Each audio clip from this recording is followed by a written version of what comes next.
Social મીડિયાના યુગમાં fan અને સેલિબ્રિટી વચ્ચેના કિસ્સાઓ તો તમે ઘણા જોયા હશે, પણ અત્યારે ઇન્ટરનેટ પર જે સ્ટોરી વાયરલ થઈ રહી છે ને તેવી કદાચ જ તમે સાંભળી હશે. શું તમે જાણો છો કે કોણ છે આ ઇન્ડિયન એસ્ટન હોલ, જેને મળવા માટે ખુદ વિદેશી ફિટનેસ આઇકોન 7 સમુદ્ર પાર કરીને ભારત આવ્યો? આ કહાની છે મધ્યપ્રદેશના ફિટનેસ મોડેલ યોગેન્દ્ર કુશવાહની. Yogendra famous fitness influencer Aston હોલનો એટલો મોટો ફેન છે ને કે તેણે પોતાની આખી લાઇફસ્ટાઇલ એસ્ટન જેવી બનાવી દીધી. ખાવા પીવાની રીત હોય કે જીમનું કઠિન રૂટીન, યોગેન્દ્ર બધું જ એસ્ટન હોલના અંદાજમાં કરતો અને સોશિયલ મીડિયા પર વિડીયો શેર કરતો. લોકો તેને ઇન્ડિયન એસ્ટન હોલ તરીકે ઓળખવા લાગ્યા. યોગેન્દ્રના ડેડિકેશનની ચર્ચા જ્યારે 7 સમુદ્ર પાર અસલી એસ્ટન હોલ સુધી પહોંચીને ત્યારે તે પણ હેરાન રહી ગયો. પોતાના જબરા ફેનને મળવા માટે એસ્ટન હોલ ખાસ ભારત આવ્યો. જ્યારે આ બંને સામસામે આવ્યા ને ત્યારે તે દ્રશ્ય જોવા જેવું હતું. એસ્ટને યોગેન્દ્રની મહેનતની ખૂબ જ પ્રશંસા કરી અને તેની સાથે વર્કઆઉટ કરી અને ક્વોલિટી ટાઈમ વિતાવ્યો. આ અનોખી મુલાકાતની તસવીરો અને વિડીયો ઇન્સ્ટા અને ફેસબુક પર ખૂબ જ ધૂમ મચાવી રહ્યા છે. લોકો આ ફેન મોમેન્ટના વખાણ કરતા થાકતા નથી. આ વિડીયોઝ પર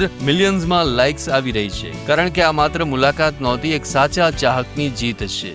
આવા જ અવનવા વિડીયો જોવા માટે ફોલો કરો ઇન સેકન્ડ્સ.